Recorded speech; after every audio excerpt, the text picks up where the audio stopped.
Musically Meditated. Musically Meditated. Musically Meditated. All right. Welcome to Musically Meditated Podcast. I'm your host, Joel Riley, your favorite podcaster's favorite podcaster.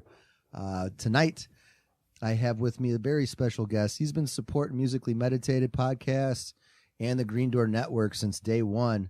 I have Mr. Nick Acosta. Awesome. How's it going? Hey, man. How you doing? I'm good. I'm doing really well. Excited to be here. Great. And he is the head chef or the leader of New Morality Zine. I am.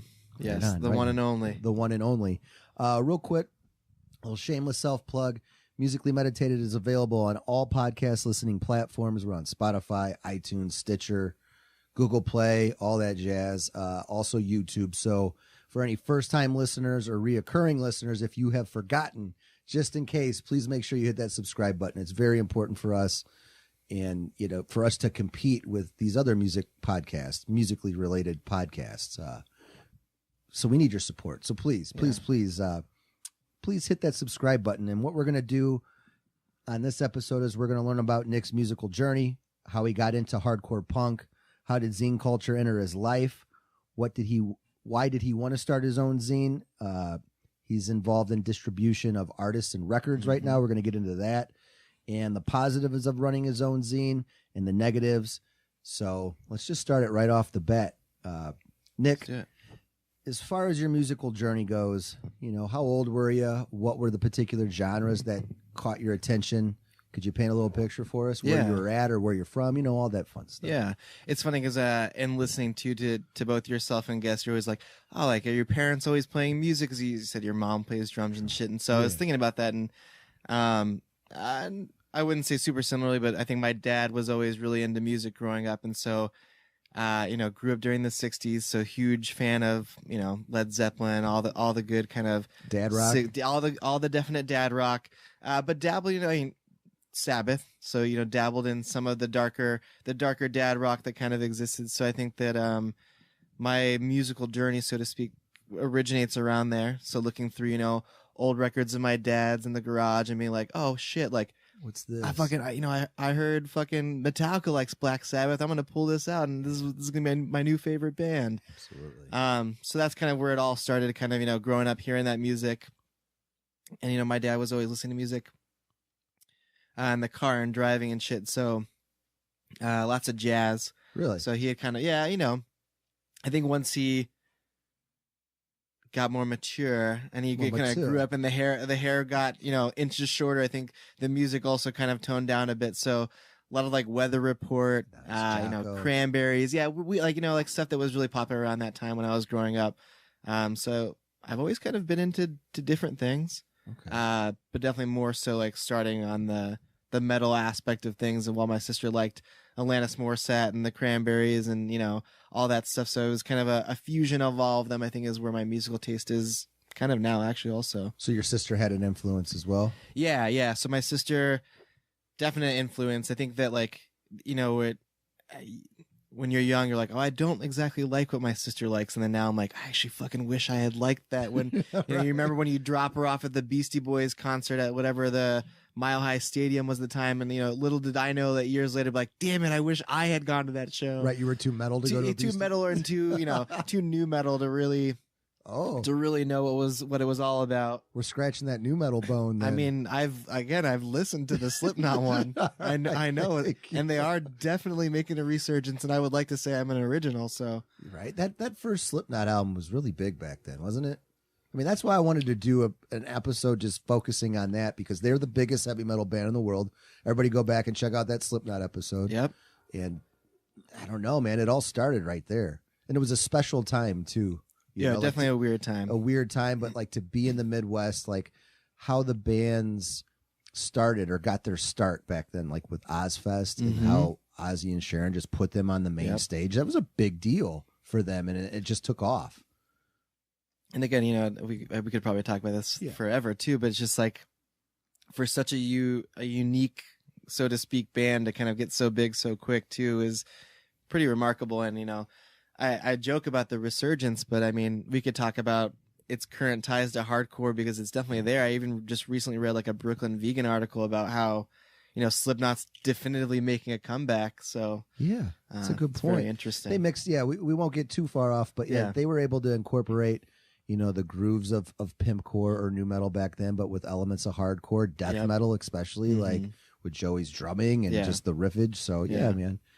Everybody, it's okay to like. It's okay. It's like everybody's going back to the closet to dig out their old shit now. Anyways, Right. That's what's cool, So, so musical journey was kind of a wide array, but definitely more, leaning towards like the metal and then the punk, and then truly finding like quote unquote hardcore later and stuff in high school. Because Nick has been a supporter of Musically Meditated like since the day it spawned, almost. Or I remember I ran into you for the first time. It was the first zine for Mythos that they had. It was like the first zine night at Green Door Books here in Hobart, and you were there. And I remember I had just started Musically Meditated. I mean, I don't even think we had put it out yet. Like it might have been on greendoor.com. But we weren't on all the platforms or anything. And I remember you were like, "Hey, cool shirt." I had a Deftones, Deftones Gore shirt on, and like right away we were drawn to one another. And you're like, "Yeah, like Sergio is playing bass," and like we just started talking music. I'm like, "Cool, man. Well, I'm starting this music podcast." You're like, "All right." So then time went on, and then buddies on social media. So thank you for your support. Absolutely, from day one. Absolutely, and I think I've heard you mention it too before. Like so many of your relationships are musical based, and I think that's definitely thinking about all of my long term friendships. Most of them are definitely rooted in our musical tastes, or when they did overlap. When they do overlap, like it brings people together. Music always has, and it always will. But there's like if you were really not a music person, like it's hard for me to really connect with you. Conversation with me with a non-musical interested person ends up just being like weird sarcasm or awkward silence. So I remember back then, it was like a year and a half ago when I met you, I started to learn about what a zine actually was. I had an idea, but I also remember you sharing with me, like, you have quite the story. You've bounced around. So thank you for coming in from Chicago tonight. Yeah, absolutely. But where did you start off at? Where did you grow up? And I know you bounced around, so you were able to witness all kinds of different areas and scenes within the hardcore punk community, right? Absolutely, yeah. So I grew up in Colorado, lived there until I graduated from high school, and then I moved out to the West Coast and went to college in Seattle, so like Seattle proper. So I was there for 4 years, and then after I graduated from college, I did a program called Teach for America. So then I got carted off to New York to teach. So I lived in New York for 3 years, and then moved here. Right on. Were you in New York City? Yeah, New York City. Yep. So I lived in Spanish Harlem for a year, and then Upper West Side for 2 years, and taught in the South Bronx for 2 years, and then in Brooklyn for 1 year. Awesome. Yeah. Did you ever go to 139 in Lenox for Big L's from in Harlem? I did not. Oh, no. Right. I'm a big L fan. There you go. No, okay. No.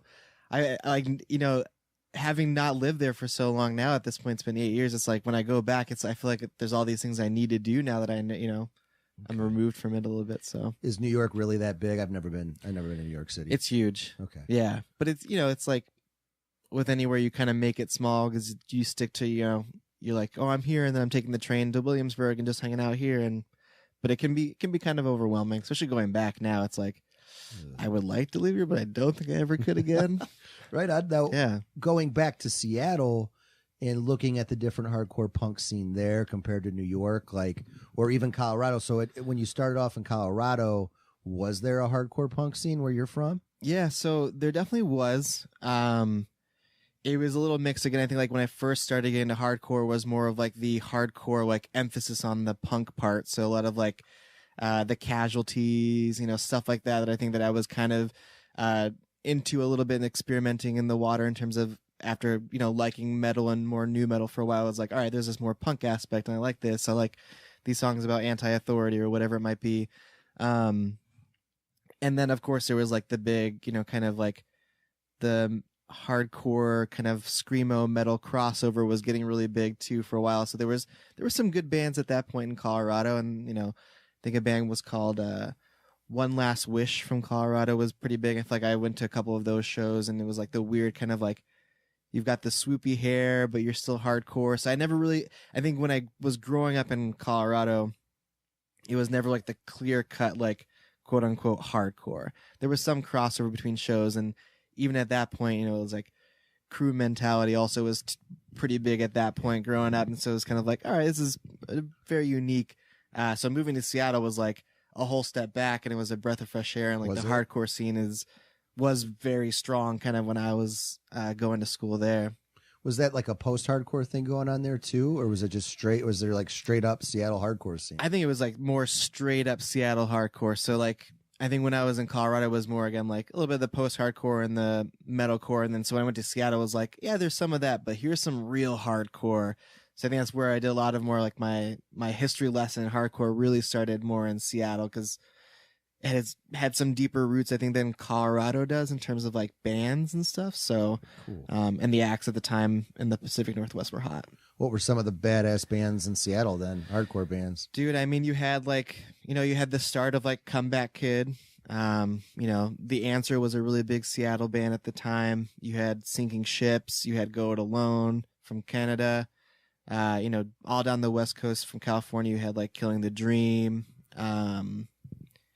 A bunch of good ones. Cool. Yeah. Cool. And the whole Sub Pop thing too. Did you ever mingle with any Sub Pop people, or were they like way big then because of the whole post Nirvana wave? I think it was pretty big. And I think it was also too, like, going to college, it was like, those are probably the kids that lived across the street that had graduated from university already. And there was some of that too. Like, I remember going to parties that were like, this is a new wave party, but I was too much of a hardcore kid to really appreciate the new wave party. So, it still existed. Definitely lots of smaller bands that like, were more indie than post-hardcore, but I was definitely strictly more like going to hardcore shows and stuff at that point. And why hardcore though? I mean, what do you think it is that really what got your attention? Why were you so attracted to that particular genre or that sound or that culture? Yeah, I'm here to stump you. I know.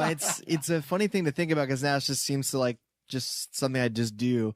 I know, in high school, again, it was more of like I got into some of the punk, and then it was to like metal, and so hardcore just ended up kind of being like a really nice middle ground where it wasn't super over the top cheesy like punk, and it also wasn't like too insane like metal, and so hardcore kind of found that balance. And then, growing up or going to school in Seattle was like, with a very rich like hardcore history, and finding out about that stuff, and there ended up being a lot more overlap, I think, of my interests too in college. So it was a lot of interest in thinking about social justice stuff. And I know a lot of hardcore and a lot of hardcore punk has, some pretty deep ties to kind of like being a forward thinking kind of person's music and stuff. Absolutely. So that really kind of drew me to hardcore specifically. I like how you brought that up, because I was going to mingle this all together as far as the new metal mixed with hardcore, or that combination of hardcore and metal is what caught my attention, and that was Earth Crisis for me personally. Yep. So, we're kind of cut from the same cloth as age goes. So yeah, exactly. I thought Earth Crisis too, like when I was that young, with the message of straight edge veganism and animal liberation, it was just like, what, there's I'm listening to Cannibal Corpse, and then all of a sudden this shit, you know what I mean? Like this falls on my plate, and I'm like, whoa, this is pretty serious. But I think it was okay enough, like, being that young for me, like kind of macho still, like this shit's still macho. Extreme enough to be kind of like I'm a dude, right? Yeah. But then like the message, the message really drew me in. Now I never like actually went full vegan or straight edge, but I love anybody that has. Yeah. That's a great thing. You're straight edge, I am right? straight edge. Yeah. Awesome. Yeah. But I think like how you mentioned the message, like there's definitely like a social, I don't know, justice message. Yeah, definitely like an awareness kind of to it and stuff. So yeah, I really appreciate that part. But Earth Crisis, are they big to you? Definitely big. Yeah, I think it was also one of those things too, where it was like, how many Firestorm jokes can you hear? And then at some point you're like, I don't really like Earth Crisis to the extent that I think people do, but big enough to be into it. Okay. Yeah. Okay. And as far as the new generation of hardcore, do you like the direction that it's going? Do you think they're mixing too many different genres together? Or because I know like now that you're in Chicago, I keep up with you. You go to a lot of shows. Yeah, so how is this new generation? It's good. it's funny because, you know, you hear conversation, you have conversation with people where they're like, oh, what is this, you know, I keep using like this air quotes when I say hardcore, because sometimes people get into this mentality where it's like, well, hardcore is specifically this, or hardcore is specifically this. And I think that there probably was a point in time where in my head, like, that's what I thought, but getting older, you know, and seeing the variation and the overlap in genres, even in members or whatever, or ideologies, that I think that the definition of hardcore has become so muddled. Yeah, it's hard for me to even really describe it anymore. Yeah, it really is, because I think like you're pointing out, is like there's such a wide variety of subgenres, especially now where it's like, you know, lots of fresh acts that are including so many different elements in it. But I do appreciate it. While we are a bit older, I do pride myself, I think, on kind of keeping my ear to the ground and knowing more about some of the younger stuff that's going on. You know, I appreciate new shit because I'm not just a person that wants to be tied to just the nostalgia of like, I went to college and I saw Go It Alone so many times and I love them and that's it, because, you know. Yeah, you got to move on. Yeah, you got to move on at some point. Progressive and just keep going, because that's why I was excited to have you on, not only because we've been trying to have this, we've been trying to put this together for a while, but I know that like following you on social media and liking our stuff back and forth, like as far as new, I guess, the post-hardcore revival, like you and I are on the same, I don't know, same token as far as fans go. Yeah, you know? yeah. So that's cool. So I was excited. I was like, yeah, I mean, we could just name drop bands this entire episode, but I knew that we would have a lot in common as far as old and new. Mm-hmm. Yeah. But now let's move on to, you know, the whole zine culture. Could you take us? Well, first, could you tell the listener exactly what a zine is? Yeah, so a zine is a fanzine. And in my head, you know, when I was first doing zines, I was like, oh, it's, you know, it's rooted so deeply in punk rock, and that's kind of where zines came from. But actually, I did an interview with Randy from Lamb of God for an issue, and he was kind of like, actually, it's like, it goes back much further than that. And so, it's, you know, he kind of dropped some zine knowledge on me, but, you know, just kind of an shout out to Randy. Yeah, shout out to Randy. Really nice dude. It was cool just to kind of head him up. He's like, I love zines. I would love to do an interview. Yeah, kind of. So zines is like a DIY abbreviated version of a publication you can put out. And again, the beauty of a zine is like, while, you know, New Morality Zine is definitely more of a quote unquote fanzine that includes, you know, content from bands, interviews and stuff like that. There's a wide range of content you can include that includes just poetry, writing, articles.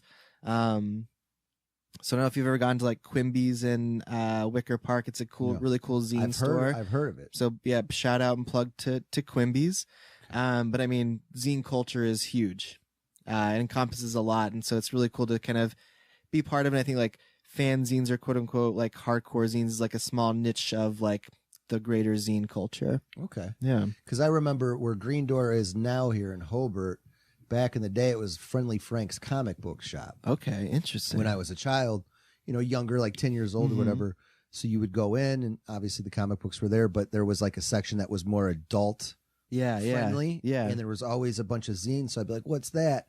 And the owner's like, oh, that's a zine, but he wouldn't let us look at it. So it's like I kind of always, I knew, but I didn't. You know? Like I could tell it's too far removed, because you're like, I'm just within range. I want to touch it, but they wouldn't. You know, they were like good owners. You know? But it always had this like element of like an anarchy vibe to me personally, like especially being a child. Like, oh, I want to touch it, I want to look at it, but I couldn't. You know, but I think it does. I think that, you know, the idea of the continents is something that you can self-create, that doesn't have to be, you know, mainstream. And so it's the ideas that, you know, could be in a zine could be pretty radical at sometimes, you know. So yeah, I think too, as far as like the hardcore punk culture, they embrace it because you're such, it's like being the ultimate fanboy or fangirl, but showing nothing but extreme respect and love for the band if you're going that route. Why wouldn't a band embrace it? Yeah, right? absolutely. Like, so like, hey man, your music made a difference in my life.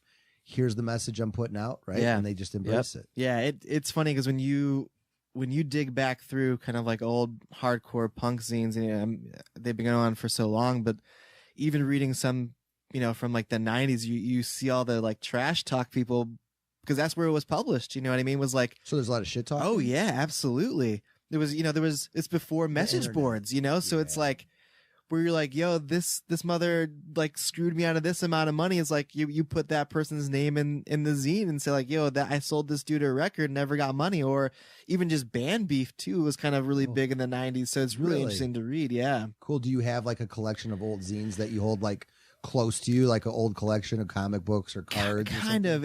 I'm slowly, I guess, kind of building it up. I mean, I've got some from when, you know, like again, when I was in college, plug for At Both Ends. That was like one of the first zines I remember picking up and reading, came from Canada, from a dude named Stephen Fallis. Really, really well done zine. Content was great. Again, varied in like band interviews, had like vegan recipes and just like different articles in it. So, you know, I held on to all those, but as I got older, it's kind of like, oh, well, I can pick up a zine from somebody, like a hardware zine or whatever it is that kind of existed before my time. And so I've been lucky enough to have people send me some stuff. So, cool. Yeah. Very cool. As far as numerality goes, like what really inspired you? Was there a particular zine or a band, or like exactly what is the message behind your zine? Numerality? Oh, man. How much time you got, people? No, yeah. Right? Here we go. So essentially, I mean, long story short, I tried to start a band a couple summers into living in Chicago, and seemed like it was going well, and then kind of people ended up having other obligations and had to move away. And so when I realized like trying to be in a band with 4 or 5 other people in time and just never lined up, and I'm an introvert to begin with, so it's kind of like, what is something I can do wholly on my own? And it ended up being a zine.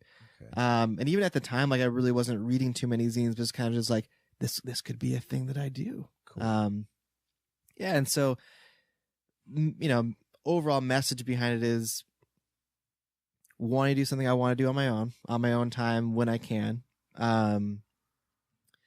I love history. You know, I'm a teacher, and so like I've always been interested in history, and so I think like zines offer the opportunity to kind of share the rich history that is hardcore punk. Is, you know, I love storytelling, and so zines were a really good way to kind of continue with that tradition of like, let's pump out these stories, these interviews, these kind of like time capsules that people can kind of keep and read, and just, you know, you learn so much about X, Y, or Z from reading a zine. So it's kind of like the deep root message of the zine, essentially. Awesome. Is it safe to say like Black Flag who started, you know, like with Pettibon's like art and stuff, yeah. And then do you know exactly the history of where it started? No clue. Yeah, I couldn't tell you. I know, like with the art, remember how Pettibon was, and it was just obscure. Absolutely. I'm sure that definitely was happening. Yeah. And again, like depending on the quote unquote genre of the zine, it's probably, you know, history long time. Okay. But I know like a really big zine that's actually coming to a close pretty soon is Maximum Rock and Roll, from California. They, I think, like were a really big one for a really long time, and I think they're releasing their last issue soon, if not they did already, which is pretty interesting. Awesome. Yeah. As far as Numerality Zine goes in the future, like, are you going to branch out? Haven't you branched out a little bit as far as the distribution? Could you talk a little bit about that? Like with the bands and what's going on? Absolutely. Yeah. So again, kind of just start out with this idea of let me pump out a couple zines where I do some interviews and, you know, whatever other kind of content or write-ups other people wanted to do. Kept doing that, and then kind of like, you know, a cut and paste zine can take a really long time, and I found myself like the smallest issue I've done is like 35 pages, and that's a lot of content to cut and paste. And so when when the weight of having to do another issue like that came on me, I was like, well, let me do these mini zines. And so I started doing some like, you know, 1 pages that you fold up and it's like 6 little panels. So I did a couple of those just to kind of buy time and keep people kind of interested in like what the content is that I'm trying to put out. And then, you know, as a kid who doesn't want to release music for a band, you know what I mean? So then I got that itch, and then kind of went full forward with doing like I did a 12-inch EP for a band from Long Island called Rule Them All, and that kind of started like, I guess, the label aspect of Numerality Zine. Awesome. You did that a couple of years ago too. Right? Yeah, so it'll be a year in August essentially when it dropped. But yeah, so just still trying to pump out new zines. I know I'll be working on like a full-fledged like issue number 6 where it has like content interviews with bands at some point. Hopefully have that out this summer, but doing like some other smaller ones in between to kind of, again, buy some interest, and then continue to release some music from bands. So cool, dude. Yeah. With the interview process, now I've interviewed a couple bands. Do you prefer to do like one member or two? Is it hard for you to juggle a bunch? Because interviewing isn't the easiest thing. It is not. It is definitely not. And it's been kind of dependent on like my timeline and the band's timeline. So there's been some where it's been, in person, which is great and it's a lot of fun, or like on the phone. One of the biggest interviews I did obviously is with Burn. The namesake of the zine comes from a Burn song. So like when I totally like fanboyed out about talking with Chaka on the phone and then talking with Gavin on the phone, it was like those were like hour-long interviews, and I was like, oh, now I have to transcribe these interviews because like you can't, like this isn't an audio zine, it's so takes a lot of work. So that's why I do a lot of them, again, depending like via email, or I've been doing some actually with Dan Yemen from Paint It Black and Lifetime. I've been trying out this thing where it's like via text message, so just kind of like texting back and forth, and maybe just kind of like use that as a transcription, so it seems like kind of like a podcast where it's like a lot more casual and it's real time, and we're just kind of like chatting like old friends. So it depends. Awesome. Yeah. What else was I going to say? With the moving on to like the do-it-yourself punk rock ethics behind it, would you say that's a very true staple behind like what you're doing with New Morality Zine? Like it's all you, right? 100%? Yeah, it's 100% me. I would hope that it comes across super DIY as much as possible. It's all cut and paste. So it's like me sitting at my kitchen table with a 6-pack of Elmer's glue and a little cutting board, and kind of going through. And it's and you get the black fingers from all the ink, and so there's places where like you could go to print them, but when you cut and paste, it's like you don't want that stuff to get caught in the the scanner. So it's like I'm actually hitting the glass at my spot. So it depends. It takes a lot of time, but it's been a lot of fun. And then other than that, like all the mail delivery and stuff goes through my home. Damn, all of it. Because I did purchase, shout out to Axe to Grind. That's a podcast everyone should check out. Great podcast. Definitely check it out. And you had you did something the mini zine. The mini zine. I thought that was clever. Yeah, hopefully we're kind of on a second one soon. Really? Yeah, hopefully this week actually. I'm gonna try and crank one out over break. Yeah, plug them real quick for the listener. Like what's the background of Axe to Grind? Yeah. Great podcast based out of New York. So it has 3 hosts, Tom, Bob, and Pat. And so they all have a certain pedigree and kind of punk and hardcore, but I believe it got its start kind of from Death Wish, actually, because I think Pat and Tom did a Death Talk episode together, and they kind of like were talking afterwards. We're like, oh, maybe we should do a podcast. And then Pat was like, oh, I know this guy named Bob. So it kind of started from there, and it seems to have done really well. Really niche music again, like focused specifically on hardcore. So if you're into like talking and hearing about hardcore for hours on end, good podcasts, lots of tangential stuff, but it's fun to listen to. Yeah, very fun. And I know Death Wish, didn't Jake try to do his own at the beginning of this year? I think he got like 6 or 7 episodes in. Yeah, so I know they still do Death Talk. I think that's like what it's called. Yeah, but I think they've been like I listened to 1 or 2 of like the episodes with the specific host. I think there's 3 hosts there, but then they have like where Jake interviews, whoever and stuff. So those have been cool. Yeah.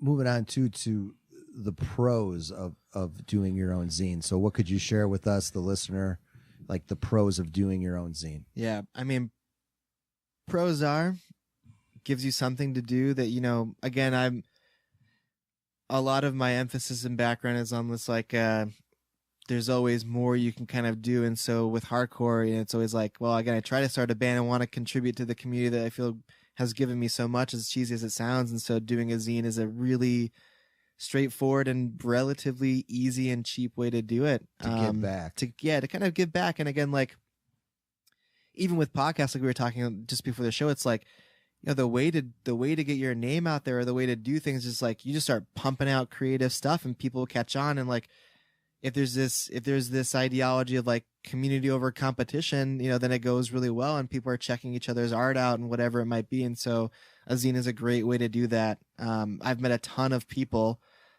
doing the zine. I've got the chance to, again, meet some people I really looked up to, interview wise. And just connections and friendships I've made through doing the zine has been great. Yeah, that's cool how you stated that, like with the podcasting, because looking back from where we started to where we are now, there's just been a lot of networking, and I have been able to reach out to people that I'd never thought I'd be able to talk absolutely. to. And like you said, more about support instead of competition. You know, like I wish that was true all the time. Yeah, but, you know, everyone has an ego to a certain extent. Yeah, absolutely. It gets involved, but that's a good way of looking at it. And could you say like podcasting could be a new way of a social journalism, or like absolutely, right? I think podcasting and zines in general both have seen like this podcasting, although new, like it's gotten it's more at the forefront of like media than it was even a couple of years ago. And I think zines almost are the same way, I would say, at this point. They're not necessarily ubiquitous, but more people are doing them, and they're more readily accessible to people. So and podcasting is like a verbal zine. It is a verbal. You get, it is. And as far as supporting one another, I could tell like with your particular niche or that culture, I'd say the podcast thing is the same. I mean, it could be dime a dozen. There's a lot of content out there.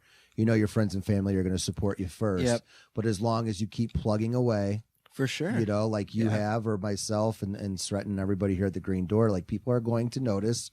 And they're going to appreciate your content and your hard work. Exactly. There's a lot behind that with the do-it-yourself mindset. Yeah. Right? And how about moving with that too? Like you said, you're a teacher, so do you show any of the kids your zines and like show them that culture, that avenue? Yeah. So we've done a couple like Dean's days, a couple of zine days and stuff at school where I've shown kids like how to make a zine, and we've had people from outside zines come in and stuff too. Because again, like, while my zine is specific to music, there's been a lot of zines around like, what it means to be a person of color, what is police brutality, and all these topics and stuff that the kids were kind of really into. So it was cool to have guests come in and talk about those things. But I talk about it pretty often. Like I definitely have a good group of kids that are whether they're into like art or poetry or whatever it might be. And it's just plugging like, a zine is a great way just to start getting your stuff out. Don't keep it contained to just the scribbles in your notebook, kind of, scribbles in your notebook and just staple it together.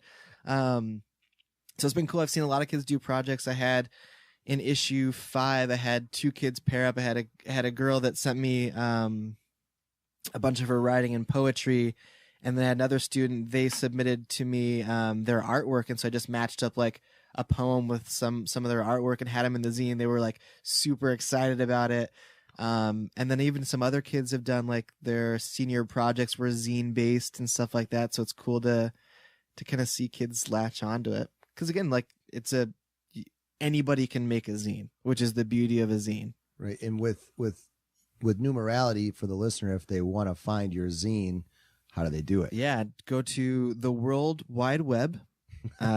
You don't even need to Google. You can enter this straight into your search bar. It is www.newmoralityzine.com.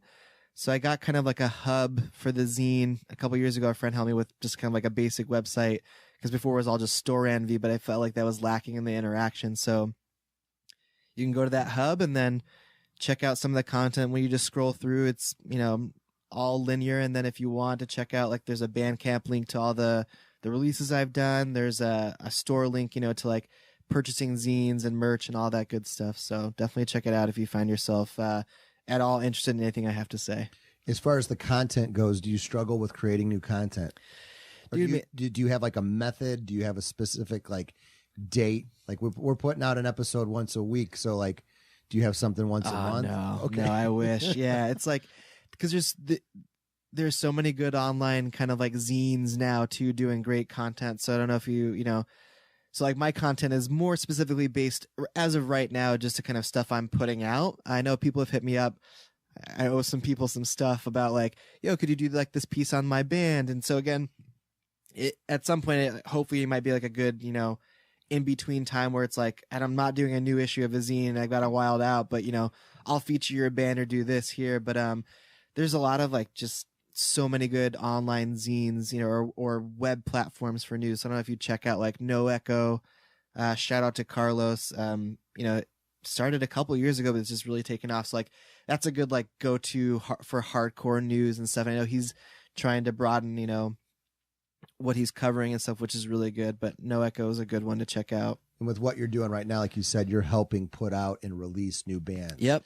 And describing them, right? As far as the content goes. Yes, as much as possible. Like, I think that's why, some people are kind of like, oh, dude, it'd be cool to do something with Nick. Cause it's like, he also could, write us a little blurb, whatever, where it's like, not less like a publicist, but enough to be like, I could write something kind of flowery and nice for you. So I know like with the new record I'm dropping for this band from Oklahoma called Downward, go buy the record. I like that it's record up for pre-order. Oh man, so dude. Nick's always pushing us. He's pushing these records our way, and I appreciate that. Yeah. But it's shout out to Boyan, but we have the Musically Meditated vinyl review page on Instagram, so everybody go to that and check it out. Please do. I got to remember to plug that more on the podcast. I keep forgetting. I got so much going on, but yeah, because Boyan did a review for the Sunstroke record that I co-released. Yeah, and that record is great. Holds a big place in my heart. It hit like. It hit the perfect in terms of what I like for hardcore. It hit the perfect blend of like there's lots of like DC Rev Summer stuff going on, but still very contemporary. If you listen kind of really closely to the bass, you'll notice like the new wave, kind of like post-punk bass tone. And then again, like socially conscious lyrics and stuff hit hard for me. So yeah, I remember they've got a good package. In his review, he mentioned that. What were some of the lyrics inspired by? Do you remember? So there's one about police brutality and stuff. So they're from Philly, so a lot of like stuff around that. And there's one about just the wage gap and stuff between men and women that is included. And Sean is great. He's a great lyricist. He did a really good job with that record. Awesome. Are there any other bands too, like stuff coming out in the future, or other bands you'd want to plug right now? Oh man, yeah. So definitely check out that Downward band. Okay. And the cool thing about doing this label under the zine is I don't feel the need to like just stick specifically to, again, going back to this definition of hardcore, I don't feel the need to stick specifically to one type of hardcore. Versus like if you're a label, you probably find your groove. Like if you're Bridge 9 at the point where Bridge 9 was so big, it's like, all right, we're pumping out just hardcore releases because like that's what we're known for. And so Victory or something. Yeah, like Victory, yeah, another good example. But like doing the zine, it's like I can kind of reach out and hit different areas because I hope to encompass more of it. So like with the Downward release, like in my mind, they're very much a hardcore band just because they embody like the DIY ethics. A lot of them are from hardcore bands or whatever. And so while their sound is very much like post-hardcore or shoegaze. With the purple. Yeah. Okay. Radiohead comes to mind. The Radiohead's it was funny because when I was listening to the test press, I was like, damn, I didn't notice how much this song, track 6, Found a Friend, sounds like Radiohead. And so I was talking with Drew. I was like, dude, sometimes it sounds like Radiohead. He's like, that is one of the only bands we can all agree on that we love. And so it's like definitely an influence on them, and it comes out really well on the record. That's so a good record, it's really good. Yeah. So plug for that. I've got some more stuff coming, but lots of really good bands right now to check out. Definitely hardcore is ripe with some good bands, and like the different elements too. Like I like how you mentioned that, like you don't have to stay in your lane. Absolutely. You could do whatever you want. Yes. Now here's the question. Is it hard to say nah, like if there's a certain band? Because I know it's a rough one. But even with the podcast, like sometimes I get people that will send me their music, and I never want to be rude, but it's hard to say, it's just not really my thing. It is hard. Right. Yeah. Right?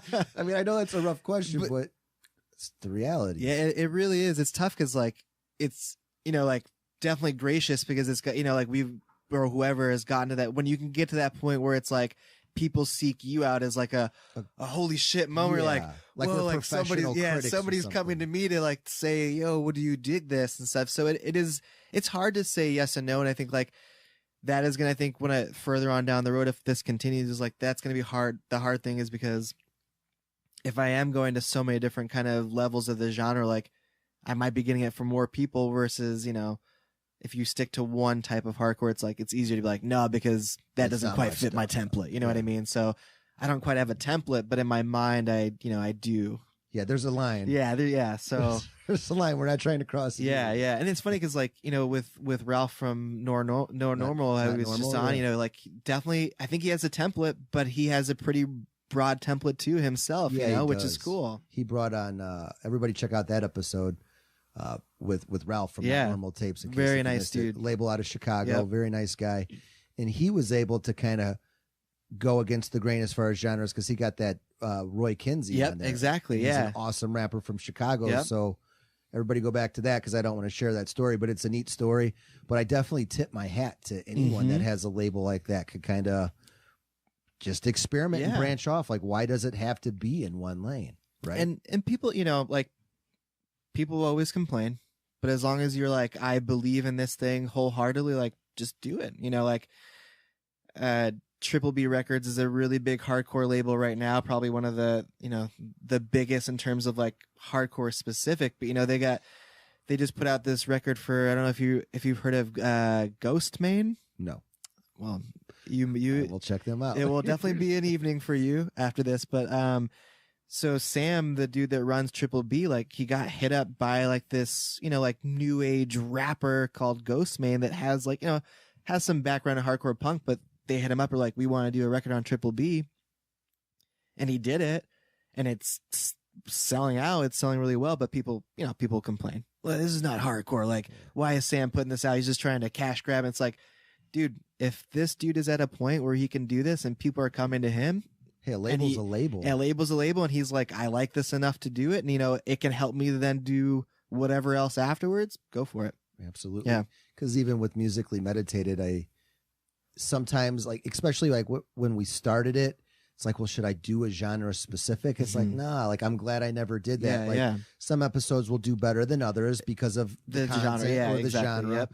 But it's like, hey man, I love hip hop as much as I love, punk or even metal. I mean, hip hop has always been right there. So it's like, I've never wanted to just like, push it to the side. Yeah. Because you do get your traditionalists like, you just did Pantera, now you're doing Earl Sweatshirt. How dare you? How dare you? How dare you hurt my ears? The Pantera traditionalist, it's like, hey man, I love Dimebag. Trust me, like, he's one of my heroes as a kid, but I also want to tell people about this new Earl Sweatshirt record. For sure. It's amazing. Like, you gotta, in my opinion, like, to stay fresh or to stay, I don't know, somewhat sane, you got to try other music out. Absolutely, yeah. And that's what's cool about this too. Like, people, like what you just did too, name dropping that. Well, now I'll check it out and the listener will. So that's what I've always wanted to do. Like, all genres are welcome. All music styles are welcome. I think that, like, I think that idea of traditionalists is like so old mentality where, because with things like the internet now, it's like, I like so much because there is so much and I can explore so much without it being super weird, Yeah, absolutely. Because like you mentioned earlier in the episode, there was a time where it's like, if you were metal, you had to be metal. Oh yeah. I remember that when I was a kid. You couldn't really go back and forth like metal or punk. So absolutely, I got into punk way late. Yeah. Like later teens, early 20s, because of like cross dipping bands like a Converge or like I said, or Earth Crisis. It's like the metalcore. Well, there's another side to this. Yeah. Super interesting. Heck yeah. Now, as far as any negatives with running the zine? I mean, time consuming. So like, there are times where I find myself again, like, the weight of another issue is on my shoulders because it can take so long that I end up kind of put it off. But again, the beauty of doing this is like, I'm doing it on my own time. So when it comes out, it comes out. No pressure. No pressure. We're not going to ask your wife though. Yeah. Well, so the story she would tell you begin with, my daughter was being born, and that's when I was just finishing up issue 2. And I will not say that I did or did not go make copies of issue 2 while my wife was in labor. But that is real. But when you want to deliver, you want to deliver. So she would say, that there are times where my priorities seem to not really match up those of a normal, typical adulthood. But so I think that's one, could be potentially one downfall. And then of course, like when you do distro and you're mailing stuff, you get people like, yo, why hasn't this been mailed out? It's like, you just ordered it 3 days ago, so it's like stuff like that. Or it's like, just pay shit. Make sure you package my record really safely. It's like, well, that should go without saying, dude. Like, I got you. I would hope it gets there safely. But few and far between. But, you know, with anything where you're dealing with like the transaction of money and, you know, a product, you get somebody like that. But yeah, you can't keep everyone else. Yeah, absolutely not. Yeah. Right. It's funny because I was just, not to go too far off the path, but, plugging another zine. There's a zine, called Reaction in Hungary, from my friend named Bence. And we were just chatting back and forth on Instagram, and I was like, yeah, man, you're going to be super stoked about this next tape I do. And super honestly, you're just kind of like, as long as it's not like the last 3 releases, I think I'll like it. It's like, all right, I like that. Like, I appreciate your honesty. Like, I didn't know that you didn't like them, but hey, it's good to know. You know, he's like, you know, more straightforward hardcore. And I was like, I think you like this then. Just keeping it real, right? Constructive criticism. Absolutely. Yeah. Super. Yeah. And super nice, dude. And it's cool to have those sounding boards too, just to check in and be like, is this too weird? Is this bad? Like, is it good? Is it good enough? When there's a way to go about that, absolutely. Like, don't be a dick online. No, and like, do not be a dick online. You know, and bash like, hey, that album sucks, Nick. You know, like on your Instagram feed. Like, do you deal with that? Do you deal with some assholes? Or no, really? I feel like it might have happened like once on Instagram, and I was like, oh my god, like, because you know, I'm a teacher, so I give feedback all the time. Whether or not I get feedback all the time is a different story. But I don't even remember when it happened. I feel like I got somebody commented once. I was like, oh, that sucks. Like, but then you got to realize, like, that is a reality, you know, like doing these things where it's put it out there. You put it out there, you will get judged, you know, and like, don't hesitate, but just kind of be aware. Yeah. Like, you know, like be ready to be like, this sucks, because somebody will think it sucks. You got to have some. There's plenty of stuff that I think sucks. I don't always have to say it sucks unless they ask me. Yeah, but the like, you know, the whining and critiquing online is just something that it's a culture of its own. Oh, absolutely. And then they're just stuck. They're just like a cesspool of people who are like, oh, well, that band's only this because of that. It's like, bro, don't do that. Just like, don't do it. If you don't like it, you don't like it. Move exactly. On. Yeah. Just move on. As far as social media goes, too, is Instagram your best place to find you, best place to plug your stuff? It is the only thing I truly think I know how to use. Me too. At this point, like Facebook, I'll go on there every now and then, but it's just so dead. Like, I'll post something and it'll be like 1 like, and it's 0 like my likes. wife. Yeah, and it's like, all right, this is embarrassing. It's my mom over. Exactly. Yeah, it's like somebody owes you a favor, and they're like, all right, go open up. So like, Facebook is definitely, we do it for the likes, folks. Yes, please go to www.facebook something / so Instagram is definitely my go-to. That's what I'm on most often. That's where most of the like online presence is. I like opened a Twitter once a couple of years ago, and I was like, I don't know how this works. And then with the zine picking up, I was like, well, maybe I'll go back to this. I still don't really know how it works. All I know is on Instagram, I can hit it where it's like, it also goes there. Whether or not people are seeing it, I have no idea.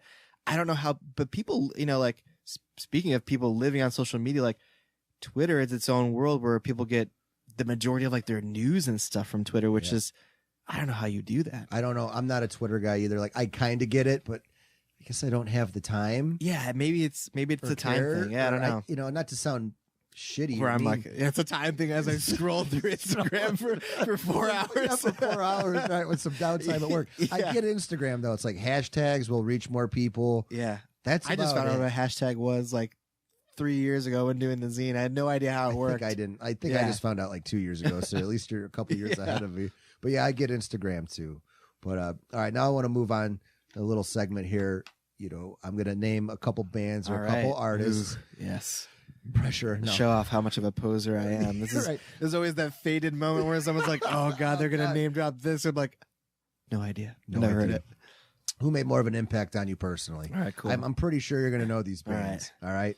Black Flag or the Misfits, and why? Ooh, see, that's tricky. Like, both of those, while quintessential, are neither a go-to for me. I do have a black flag tattoo, but probably mostly in a poser moment. Yeah, like definitely in a poser moment where it was like at dinner with my friend Anna in Colorado one summer. We went to school together, but we were both from Colorado. We didn't know each other until we were in Seattle, but we were sitting around like winter break one night eating dinner. Like, we like Black Flag enough, and it's like, let's just go get Black Flag bars. But in terms of what I would go back to listen to, definitely Black Flag God, Black Flag. I don't know what kind of Freudian slip, but I think growing up, like I definitely listened to them. I heard the Misfits before I heard Black Flag. Okay. But definitely, like if I were to go now, it's Black Flag. Black Flag. Yeah. I mean, I'm wearing the T-shirt. I know. Tonight, Yeah, it's a good one. Good answer. But no, I love Misfits. I'm gonna go see them. What is that, next week? Yeah, it's soon. Right. Power Trip is playing too, I think. Yeah, Right. Power Trip and Ooh, it's gonna be good. Fear. Yeah, I think something Fear's like that. there. Yeah. I got into, like I said, hardcore and punk later on, and I always liked Rollins. I remember Rollins band, and I always liked Danzig, but their solo stuff when I was a kid. Yeah, yeah. I think Danzig stuck out to me more, but when I started going more towards the punk route, it was definitely Black Flag. But I appreciate them both pretty much equally. But if I had to pick, like, who made more of an impact on me, it would have to be Black Flag. There you go. You know, but they're not as easy listenable as the Misfits. That's true. Yeah. Like Danzig era Misfits. I'm not really talking about the stuff after Danzig. Yeah. It's funny because like I have a coworker that, again, friend through music, like we like enough where it mutually overlaps, but he was joking around. We were joking around the other day about Misfits and stuff. And then he showed me something on Spotify. It's like the Smithfits. No, where it's I didn't even bother listening to it, but it's a blend of the Smiths and the Misfits, and he's like two bands that people pretend to like that like are together. So I'll have to check. Maybe I'll check that out after driving home. Too. Yeah, good call. All right, here's the next one. You should probably know these two bands, and it's gonna be a hard decision. Okay, Minor Threat or Fugazi. It's funny because just the other day I was at a show and someone was like, do you really like Fugazi? Because I think it's an age thing. Anybody under 30 is probably like, don't care for Fugazi. I like Minor Threat. Yeah, that's a good point. That's a good point. So I think there's definitely an age thing, but I think that in terms of, again, age-wise, where I'm at now, ideologically, like, artistic vision-wise, I'd be like, definitely more of a Fugazi guy, but I think Minor Threat just going back longer was like something that I'm like, this is what I love. And in terms of, obviously being straight edge and things like that, it's like, I can definitely listen to, again, what I listen to more often, definitely Minor Threat. Okay. Although it's like, it's nice to put on a Fugazi record and I love Fugazi. Escape a little bit, but again, it's definitely in terms of listenability, I think that maybe Fugazi is more, you got to chew a little bit more than you do when you're busting through some fast Minor Threat tracks. Yeah, Minor Threat just gets right to the They really do, they cut to the chase, don't they? But yeah, shout out to Ian in it and everything about this records. I sent him a Sunstroke record. Oh, did you? Yeah, just because I was like, you know what? It's enough in the lane where like maybe they'd appreciate it. So I sent him a record I mailed it straight to the Discord house. I don't know whether they ever got it or not, but they didn't slide into your DM. They did not. Yeah. I did not receive a DM from Ian. Well, let us know because I will. I'm looking forward to that. I felt like that'd be a thing he'd do, where it was like, at least mail me a card. Yeah, like a thank you. Yeah, I feel like that's like a tradition. One of his beanies that he's always. Yes, absolutely. I would just cherish that. I ran into him. He was doing like a speaking engagement in New York once. And we went, and of course it's like the awkward, I want to take a picture, but I don't want to bother this dude because this dude is bothered all the time about photos. Just kind of like, hey, can I get your picture? And it's like so cheesy. I don't even know where it is. I'd have to find it. Because again, at that point, like, and I didn't have an iPhone at that point either, Flip phones. Flip phones. Days. But I saw the Evens play Chicago, gosh, I guess now 7 years ago. At Logan Hardware before when Logan Logan Square. It's in Logan Square-ish. Yeah, it's called Logan Hardware. It was a record store, but now it's because it's so popular, it's like a arcade bar. Oh, I've been there. Yeah. So they transformed the record shop into an arcade bar. Okay. So yeah, the Evens played there to a really packed room, and it was just awesome.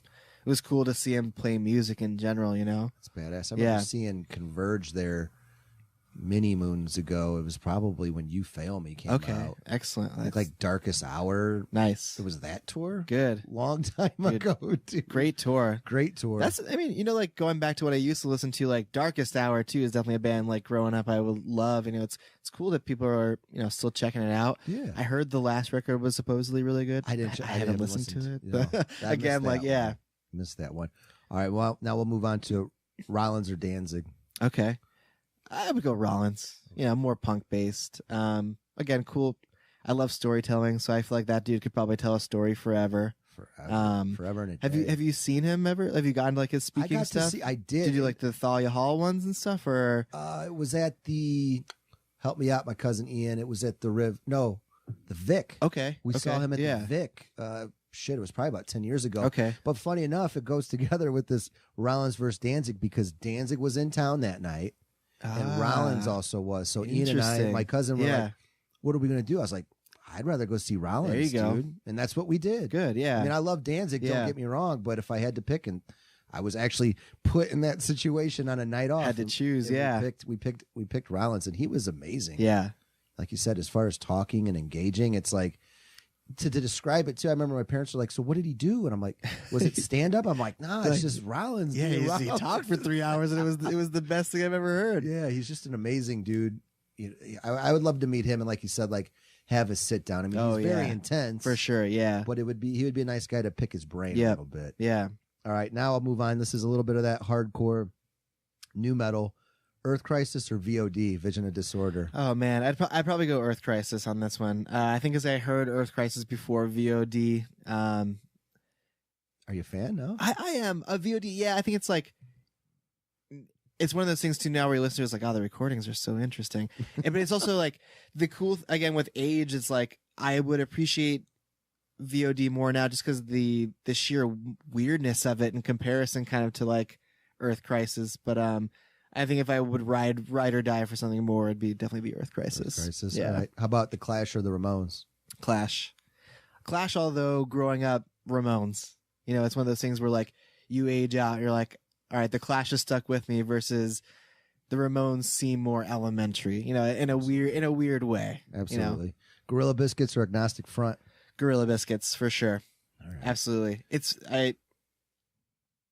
I've never really been like a huge AF fan. And so I feel like that's like a weird like secret to tell, especially being a hardcore kid. It's like now it's all out. Yeah, it's out I there. don't actually like. He doesn't AF. really like AF. It's one of the questions I'm most fearful for on being like things on things like this is, will they ask me about One Voice? Like what AF question will be asked? And I'll be like, I don't know because I actually don't like it. Yeah, you know what I mean? But that was a good one because it was a comparison. But yeah, who made a bigger impact? Yeah, and I think it just GB is a little more fun for me. But like I would like to see. I mean, AF's played Chicago since I've been there at least 2 times. I didn't go either time, you know what I mean? But it's like, if I could go back in time, who would I like to see? I'd see an AF show with Roger, and I feel like seeing them at CB's at some point is probably the pinnacle, Absolutely. Did you catch Gorilla Biscuits at the Metro? I did, yeah. Did you go? I was there. Okay. Did I run into you? I don't think we ran into each other. It was a weird day. I know we ran into each other at American Nightmare. Okay, yeah. But yeah, I think maybe we were texting back and forth, but that was such an odd show. Because it was awesome. like a matinee, and it was like, it was kind of like a weird, people were in town and stuff. It was a good show. It was. Modern Life is War was great. Yeah, it was a good comeback show kind of for them here too. They have deep ties to Chicago. Yeah, because they're Iowa boys, right? Yeah, and their earlier records came out on a label called Lifeline Records. So shout out to Joe Lifeline in Chicago. So he's good friends with them and stuff. So they have some buy and stuff in Chicago. And True Love was tight too. Shout out to True Love. That's like Detroit hardcore. Detroit hardcore, yeah. So, I like them. Yeah, they're good. They're really good. Yeah, really good. Yeah, good opening band too. It was a good pick. Yeah, I think like a good younger band from close by where it's like they get enough local-ish hype stuff too. So those dudes are nice. Shout out to those dudes. I've met them a couple times. Alec and his wife Shannon used to live in Chicago for a while. Actually, shout out to Shannon. She was one of the very first people that ever bought an NMZ zine online. Yeah, cool. So she's in the first batch. If you haven't checked it out, they are actually in a band now together called Nudie Mag.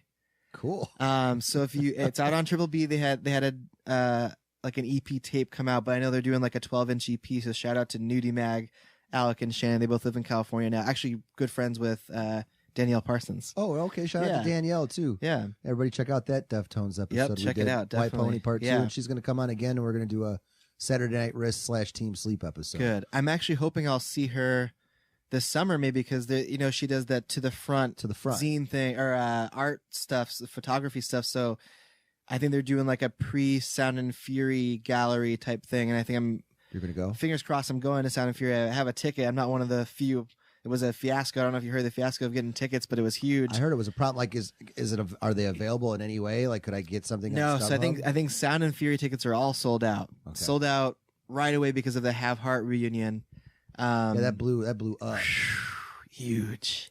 Look, Crazy. you're excited about it, right? I'm now. excited. Yeah, and it's also too like it's funny because Have Heart's a band where it's like I appreciated them enough when they're around, saw them a good number of times, but it's cool to see that the lasting impact they've had, even on people that are much younger than I am. That are like, this is it. Like it's like AN or whatever band that we might have missed before. That it's like, oh my god, like now back. I can see Have Heart. I listened to this record so many times.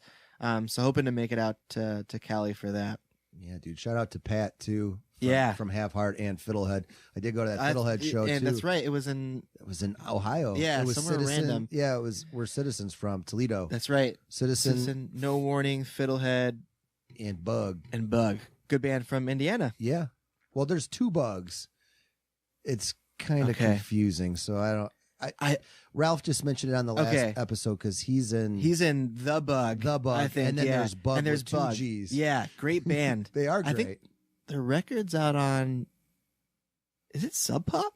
I think so. Yeah, Okay, you're I right. think it is. I think Yeah, you're right. Yeah, something more like just a Jace. Yeah. Great band. I saw them last summer.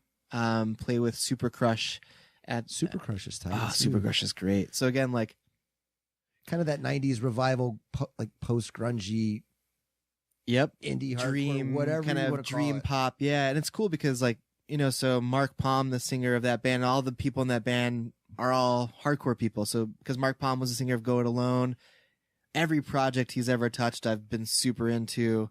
And all my Bob plays in that band. He played in a bunch of hardcore bands in Tacoma. I think Adriana plays in that band. She was in a bunch of hardcore bands and stuff in Seattle. So it's cool to see, Is it safe to say it's like when they're growing up, like Ceremony to L-Shaped Man? Or, exactly. Or, yeah. No disrespect. I'm just joking, but even Title Fight. Yep.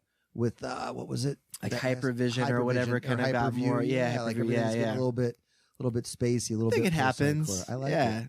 It happens, but again, like I think as that happens, the definition of hardcore then broadens. You know what I mean? Which is cool because as long as the mentality and ethics kind of stay the same, I'm all for it. Same with Dom from Nothing. What was his Philly? He had a Philly hardcore band that he was a frontman for. From which band? From Nothing. Oh, from Nothing. Yeah. So he was in the band Nothing, y'all. What the hell was his? I'm drawing the biggest blank. Me too. It's like sorry, it's like a 2-word thing. Yeah. Yeah. Sorry. Well, all right. Well, it'll come back. Yeah, it was. I think it was a. But what I'm getting at is release. like, But yeah, exactly. He was a hardcore dude, and Yeah. then he graduated to the shoegaze alternative thing. Yeah. But shout out to Nothing. I love those dudes. Huge band. Yeah. It's nice to see what they've grown into. They're on tour with Basement soon. I think they're doing a little tour. Yeah, they are. It's coming. Yeah. I'll go. I saw Basement a few times too, and they're good live. Yep. Very good. All right, moving on to Cro-Mags or Judge. Ooh, this is a good one. This is a good one. I'd have to go with the Mags. I'll go Cro-Mags on this. Cro-Mags. Yeah.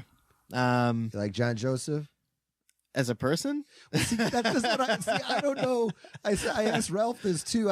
I didn't know he was saying dumb shit, like doing dumb things. I feel like again, there's a certain age that people are like just left of what is at this point acceptable. Okay. But Cro-Mags is great. Okay. You can't beat their music though. In terms of legacy. Judge is great though too. I like shout out the violent edge to Judge. Yeah, there's something that Gardner gloves and you're right. Like, it's just ugh. It's a little bit like uncomfortable, but like reality check uncomfortable. Absolutely. I don't know if I'm describing it right, but that makes sense. They're kind of scary. They are, and they were. They were. Like if you talk to anybody that was around during that time, it was like you don't mess with Judge, like because Youth Crew was so big, and it's like, and then there's Judge, and they seem scary. And I think that was a big thing too for Mike, like why they all took such a step back was like shows were getting too violent. Yeah. So and they're back though. They're back. Yeah, they played. Well, whether or not they've extended their welcome is a different story, but they are back. Okay. Yeah. Right. They played a Chicago show a couple years ago. It was great. Yeah. Right on. It was really good. All right, now the important question. Morrissey solo or the Smiths? Oh, definitely the Smiths. Yeah. So, yeah. No, I'll plead the fifth on Morrissey, but definitely, again, speaking of people that at this point, yeah, but definitely the Smiths. I think even just the jingly jangly of Mar, you can't really beat. There's a lot of really good Morrissey solo stuff that I dig, but it took again, me at a this while. point, It took me a while to get into Morrissey solo stuff compared to the Smiths. Yeah. I mean, like you said, Johnny Marr's guitar, he's just an Can't amazing beat it. dude. And if I were to even go solo stuff, like at this point, you know, maybe I'd put on more Mar solo stuff. Would you? Yeah. Okay. Yeah, why not? Fair enough. Yeah, everybody check out my Morrissey episode, by the way. Yeah. Yeah. Oh, yeah, that was recent. Yeah, it was. Okay, cool. It was. Yeah. All right, next one, Nirvana or Pearl Jam? Pearl Jam. Really? Pretty easy. Yeah. That's the exit door. That's it right there. Okay, I'm my. It's. I was just talking to my wife about Do you this. like the Cubs too? Do you? Root for the Cubs? I don't watch sports at all. All right. Yeah. So I was gonna really have to ask you. yeah. 'Cause we're White Sox. I'm White Sox. Are you a White Sox Yeah, fan? South Side. There you go, South Side. But go ahead. I'm sorry. Yeah, I think just like. I mean, again, I had a sister that was like into grunge when grunge was like actually taken off, but I liked Nirvana enough. You know, all the good records, the music videos and stuff were cool. But I think just for some reason, in terms of longevity, again, going back to like what sticks with me more, like I think Pearl Jam and Vitalogy, like thinking, I remember clearly listening to Pearl Jam more than I do like to the, you know, kind of typical Nirvana stuff. Yeah, but longevity for sure. It's yeah, no question. It's Yeah. Pearl Jam. yeah. Eddie never did heroin. It's usually how so that it's- works. by virtue of habits and addiction, Pearl Yeah, Jam. But yeah, kids. Stay I think away from even heroin. just musically wise too. But Right on.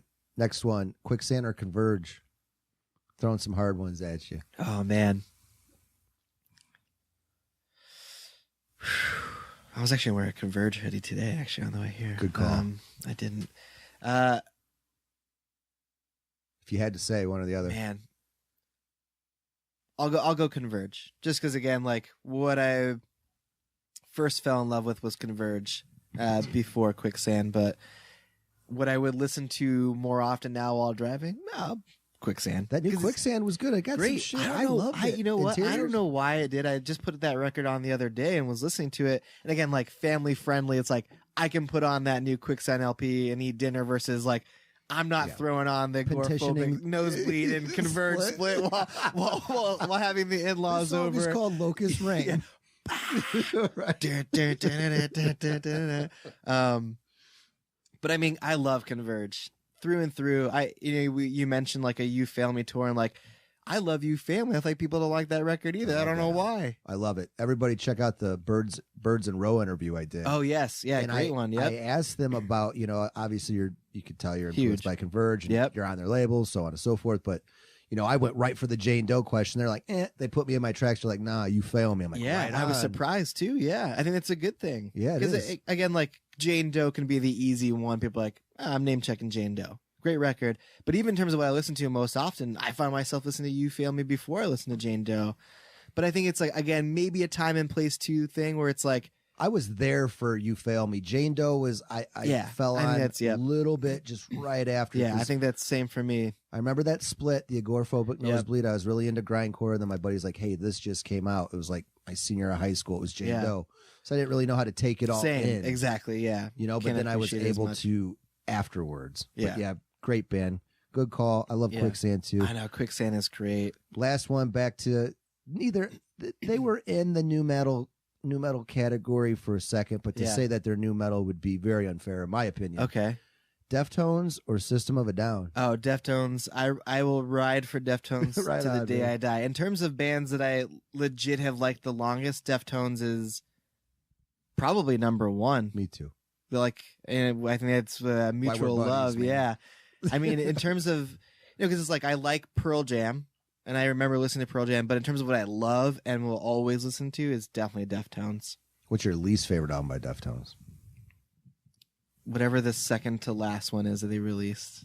Koi no Yoken? Yeah. I didn't care for that I think either. that was kind of like, I think this was also like, And Adrenaline has that nostalgic thing to me, but same. I don't revisit it very often. Yeah. I'll mess with that one.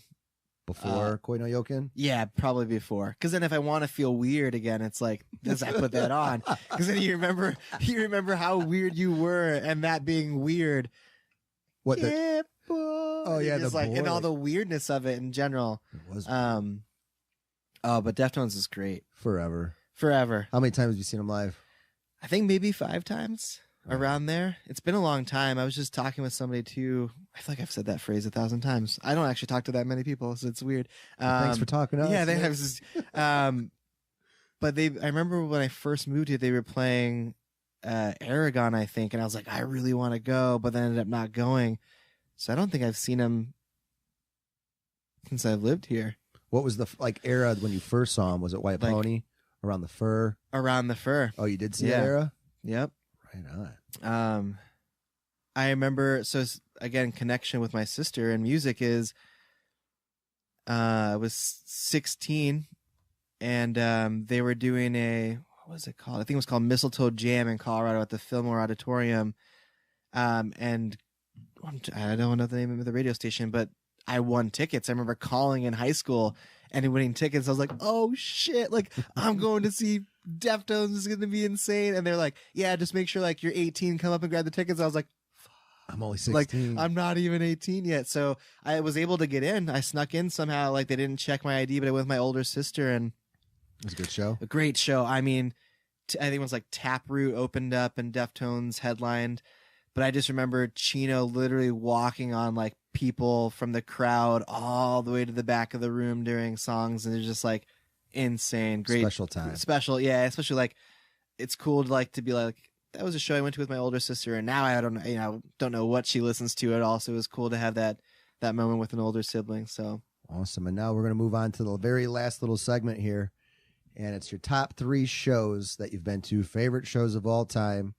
Who, what, where, when, how, why. Oh, man. What you got, Nick? Maybe if you can't do 3, a couple. I'll do a couple. Maybe that Deftones one is one of them now. All right. In terms of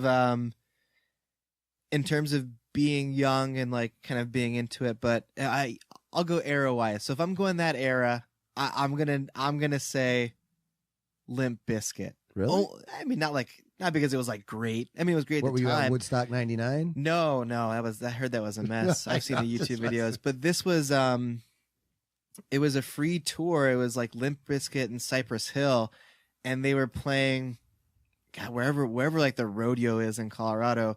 But I remember sneaking out with my friends at the time, and like we camped out because you had to camp out to get in, and so it was like one of those things where growing up, it's like, I know I'm not supposed to be doing this. I'm camping out. I'm like 14, 15 years old. The youngest person we're with is like 12. It's really young. Real young. Dangerous, like bad idea young. Like now looking back, it's like bad idea young. We like camped out overnight and like people were there partying all night. And then it's cool to even be like, I saw Cypress Hill. It's like, oh, dude, he came out with like Excalibong, and this was at a time where I was also into the weed as well, and so it was cool to be like, oh my God, I feel like I've been high for 2 days or whatever. And I camped outside, and I'm 16, and so like in terms of epicness of shows, that's one that sticks out to me. Was Limp Bizkit good? I remember it being fun, yeah. But Cypress is what really got your attention. I think like it was like a cool. It was, and it's a weird package in general. Like all those family values tours type stuff. But like it's cool to think about. Again, longevity wise, like Cypress Hill is still kicking. You know what I mean? Whatever. And Muggs is still putting out good things. Yeah, there you go. Yeah. And more recent memory, went to Black Sabbath with my dad. I think now 4 years ago when they did that last tour, they rolled through Chicago. So I bought one tickets. Of many last tours. Or last shows, yeah. Hopefully, I hope this one will be the last because Ozzy was definitely on the outs in terms of vocals wise. But it was just again cool to be with like my dad and seeing them live, and my dad holding up his phone the entire time. But it was okay because it was like everybody there was because they were all old anyway. Just like videotaping it, so you see like just old metalheads and people just kind of cool. So that's a cool experience. And then seeing Burn. Burn's your band. Burn is my band. Yeah. I got to see him open for the Deftones in Indianapolis. That's right. I think I told you that when we first met. Yeah. Because I went to Riot Fest all 3 days. And then after that, I was like, I'll go down to Indy and see Deftones. That's and great. then Burn open for That's him. right. And that was a good tour for them. And I talked to the singer a little bit. Like after that, shook his hand. Nice That's dude. Cool. Yeah, very nice dude. Chaka, yeah. So Burn, Burn when they announced that they were reuniting, and seeing them at Black and Blue Bowl was epic for me because I'd just grown to be such a big Burn fan. So it was cool to see, that lineup and them play in New York and just like the epicness of that and stuff. So it was in New York? Yeah. What venue was it at? It was at the Gramercy or something. What's your favorite venue in New York? Oh, dude, I don't even remember. 538 Johnson. Okay. If I could remember, it was a cool like DIY loft space. I think they still do shows, but it's very crusty kind of like shows and stuff. But I remember seeing like Tiger's Jaw and actually Pat Kinlan's seeing like end of the year and stuff at the time, seeing them there right before like Tiger's Jaw and stuff got really big and stuff. So Tiger's Jaw. How about your favorite venue in Chicago? DIY space wise, or are we going like big? Both. DIY space wise, definitely Chi-Town Football. It's awesome. It's really close to my house. There was a great show there a couple weeks ago. But it's cool because it's an indoor soccer stadium. Cool. And so like you can go, you can hang out, you can watch a football game, you can get an horchata and just kind of like hang out. And then it's just a good spot. It's close to my house too. So if it's on a weeknight, so the show that I just went there, was a band called Candy, Abusive Power, Ikulu, Lurk, Devil's Den, and another local called Vortex played, and it was a great show. It was cool. I'm doing a write-up of it, actually, but it was cool just to see, like, people coming from all over, because it was a relatively big, like, DIY show, so it was a packed house. And shout out to this dude named Marco that does Advanced Perspective. He's doing a big showcase this summer, actually. You should come out. Okay. I know he's like good, Ralph did like a cool, like not normal showcase, but this will be cool. It's like over 3 days over June, and there's like a big Saturday show at Chi-Town. There's a smaller one at Archer Ballroom and a couple other DIY spots. But remind me, dude. Yeah, I will for sure. It'll be big. All right, cool. Well, Nick, thanks for coming out. Yeah, absolutely. Man. This has I'm been so great. glad in the making. I know we finally were able to do it. Yeah. We got our bromance here. We got it. And I appreciate you coming out. Yeah, so thanks. Everybody, where can everyone find you again real quick? Plug yourself. Yeah. So on Instagram, definitely go to just New Morality Zine, online, newmoralityzine.com. Check out the website, hit up the store. Some cool merch coming out. Pre-order that Downward record. I can't speak highly enough of Drew and the dudes in Downward. I'm really feel fortunate to be able to do this record with them. Again, it's like good left of field for me. We'll link it. We'll link it in the description. Yes, definitely. Sure. It's good. It's a cool. I think anybody might be into this. Whether you're into post-hardcore, dream pop, shoegaze, hardcore. And then I got a new tape coming out soon too. It's secret? Awesome. It's a secret. It's great. Right. I don't know. They're called End on End. They're from Oklahoma too. All right. Wait till you stream this. It's right, the best demo I've heard in a long time. Cool. Yeah. Right on. Well, thanks again for coming out. Absolutely. Everybody, please subscribe to Musically Meditated Podcast. It's on YouTube, Spotify, iTunes. Watch Google the videos. Watch the YouTube. Everywhere. See how handsome Stretton and Joe are. We tried to be. Yeah. See how handsome Nick is. Yeah, there you go. Wherever the camera right is, there. just definitely check it out. It's fun. It's fun to kind of watch and hear at the same time. Yeah. Yeah, that's what we're doing. We're doing big things. Yeah, big things. Big things. Yeah. But thanks again, Nick. Absolutely. Everybody, have a good weekend. Yep. Adios. See ya. I'm musically meditated. That's right. I'm musically meditated. That's right. I'm musically meditated.